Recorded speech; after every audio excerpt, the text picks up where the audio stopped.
की प्रक्रिया पूरे करने के लिए विधानसभा पहुंचे थे और उन्होंने अपनी प्रक्रिया जो है उसको कंप्लीट किया। इस वक्त खास बातचीत करने के लिए उनकी धर्मपत्नी गीता और उनकी बेटी किरण इस वक्त हमारे साथ मौजूद हैं। उनसे जानकारी लेते हैं। मैम, सबसे पहले तो जिस प्रकार से आपको पता चला कि उम्मीदवार घोषित किए हैं, तो कैसा आपको लगा, क्या कुछ कहना चाहेंगे? हमें बहुत अच्छा लगा ये सुन के। इतनी उम्मीद नहीं थी कि भी हमें इतना बड़ा पद मिल जाएगा।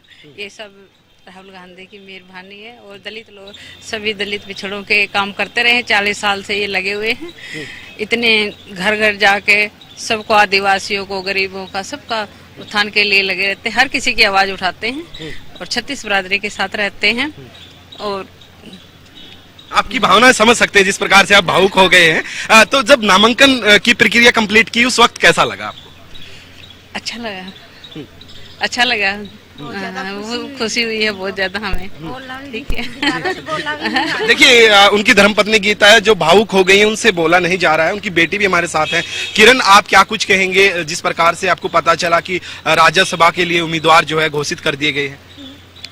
पहले तो बहुत खुशी हुई और मैं थैंक यू करूंगी सारे बड़े लीडर्स को जो कांग्रेस में हैं, चाहे वो राहुल गांधी जी हैं और चाहे मल्लिकार्जुन सर जी हैं, सबको, है ना। तो ये बस ये चीज़ है कि मेरे फादर ने हमेशा शुरू से सोशल सर्विस करी है और चाहे वो बैकवर्ड क्लासेस है, चाहे SC ST BC है, चाहे माइनॉरिटीज़ की बात है या वुमेन और चाइल्ड की बात है, तो हर एक इंसान के राइट्स के लिए हमेशा शुरू से संघर्ष करते आए हैं। हमेशा सोशल एक्टिविस्ट रहे हैं और मुझे आशा है कि वो एज अ नेता की तरह कभी काम नहीं करेंगे। वो एक जनरल पब्लिक में जैसे पहले जाते थे उसी तरीके से अभी भी काम करेंगे और हमें बहुत सी उम्मीदें हैं उनसे, क्योंकि हम लोग, अब हमें पता है कि अभी फील्ड में क्या चीज़ें चाहिए हैं, तो हम डिस्कस भी करते, तो हमें पता है कि हमारे फादर किस लेवल के हैं और हमें पता है कि सारे मुद्दों पे वो मतलब अच्छे से उनका समाधान और उसके लिए काम करेंगे। जी, जिस प्रकार से नामांकन की प्रक्रिया हुई, आप बिल्कुल वहां पर मौजूद थे नामांकन की प्रक्रिया के दौरान, तो उस समय कैसा महसूस आपको हुआ, क्या कुछ कहेंगे?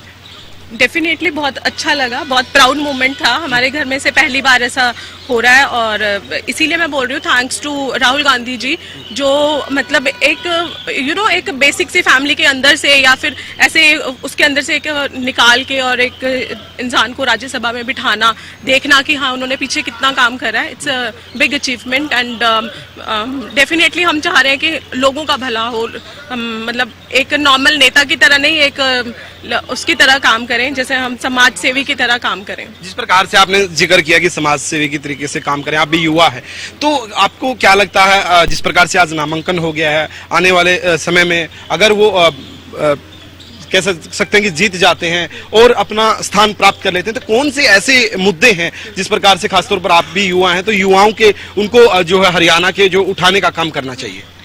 सबसे पहले तो मैं अगर बोलूँगी एजुकेशन और एम्पावरमेंट के ऊपर काम होना चाहिए और उसके बाद जो हमारी पिछड़ी जातियाँ हैं या फिर ऐसे हैं जो, चाहे वो इट इज़ नॉट अबाउट पिछड़ी जाति, it is about every category, जिनको जो हक नहीं मिले हैं उनके लिए, उनके साथ मतलब उनका एक हेल्पिंग हैंड बने, उनके एक तरीके से मतलब किसी भी तरीके से वो उनको मदद कर पाएँ।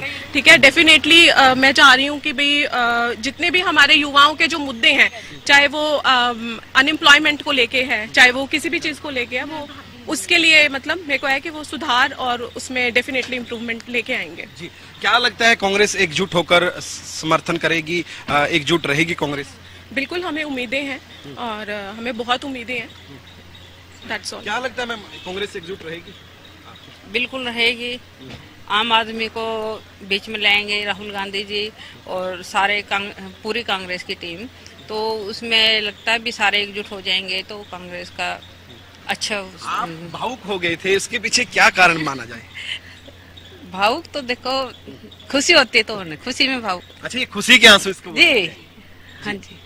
जी, तो देखिए, आम आदमी अगर वहाँ तक पहुँचेगा तो आम आदमी की आवाज उठेंगी, सभी को एकजुट होना पड़ेगा। जी, देखिए इस वक्त हमारे साथ करमबीर बौद्ध का परिवार मौजूद था, उनकी धर्मपत्नी गीता और उनकी बेटी किरण, जिनसे हमने खास बातचीत की। उनकी धर्मपत्नी के आंखों में जो आंसू आ गए हैं, वो भावुक हो गई हैं। उन्होंने कहा कि ये आंसू खुशी के आंसू हैं और क्योंकि जिस प्रकार से एक आम व्यक्ति को इस प्रकार का स्थान मिला है, तो कह सकते हैं कि भावुक होना उनका जो है लाजमी है। वीडियो जर्नलिस्ट जसवीर के साथ प्रदीप शोकंद, हरियाणा न्यूज, चंडीगढ़। देखिए, करमबीर बौद्ध के परिवार से खास बातचीत हुई और जिस तरह से परिवार भी जो है वो भावुक होता हुआ नजर आया।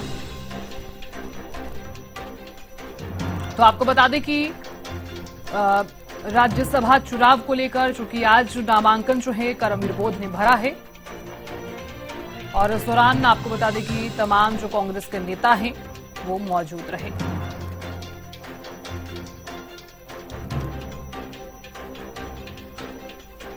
तो करमवीर बोध का अगर जिक्र किया जाए, कौन है करमवीर बोध?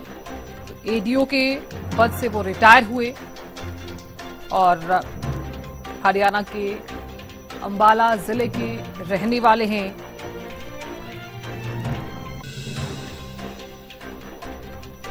और आज उन्होंने नामांकन भरा है।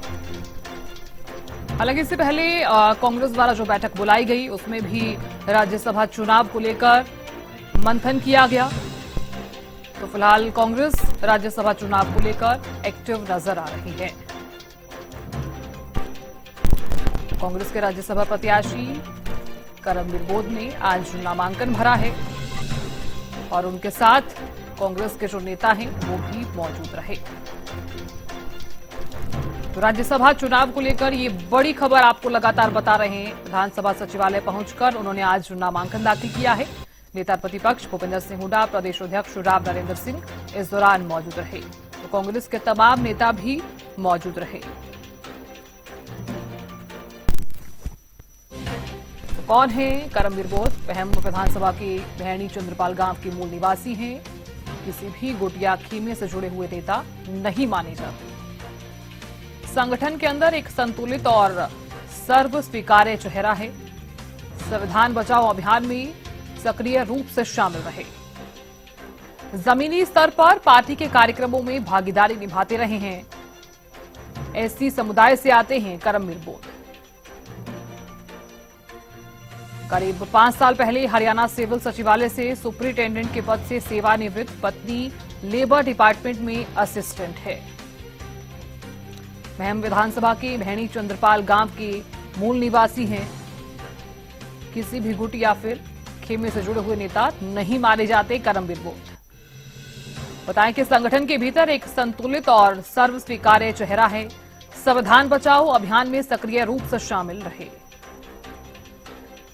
तो करमवीर बोध कौन है, इसका हम लगातार जिक्र कर रहे हैं ग्राफिक्स के माध्यम से। एससी समुदाय से आते हैं करमवीर बोध। करीब 5 साल पहले हरियाणा सिविल सचिवालय से सुपरिटेंडेंट के पद से सेवानिवृत्त, पत्नी लेबर डिपार्टमेंट में असिस्टेंट है। महम विधानसभा के भैणी चंद्रपाल गांव के मूल निवासी हैं। किसी भी गुट या फिर खेमे से जुड़े हुए नेता नहीं माने जाते। तो संगठन के भीतर एक संतुलित और सर्व स्वीकार्य चेहरा। संविधान बचाओ अभियान में सक्रिय रूप से शामिल रहे।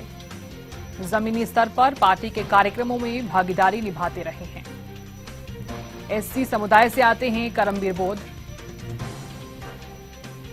करीब 5 साल पहले हरियाणा सिविल सचिवालय से सुपरिटेंडेंट के पद से सेवानिवृत्त और उनकी पत्नी लेबर डिपार्टमेंट में असिस्टेंट है।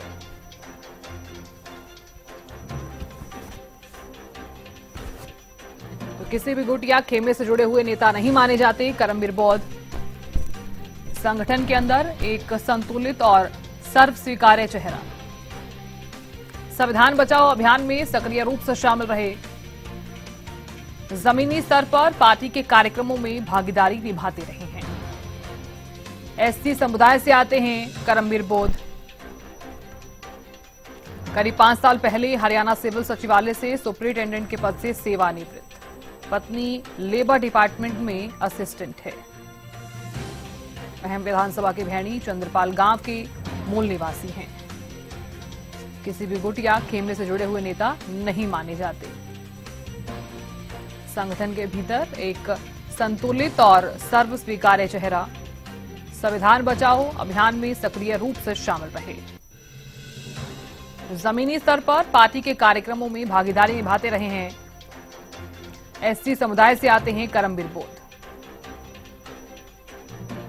करीब 5 साल पहले हरियाणा सिविल सचिवालय से सुपरिटेंडेंट के पद से सेवानिवृत्त, पत्नी लेबर डिपार्टमेंट में असिस्टेंट है। महम विधानसभा के भैणी चंद्रपाल गांव के मूल निवासी हैं। किसी भी गुट या खेमे से जुड़े हुए नेता नहीं माने जाते। संगठन के भीतर एक संतुलित और सर्व स्वीकार्य चेहरा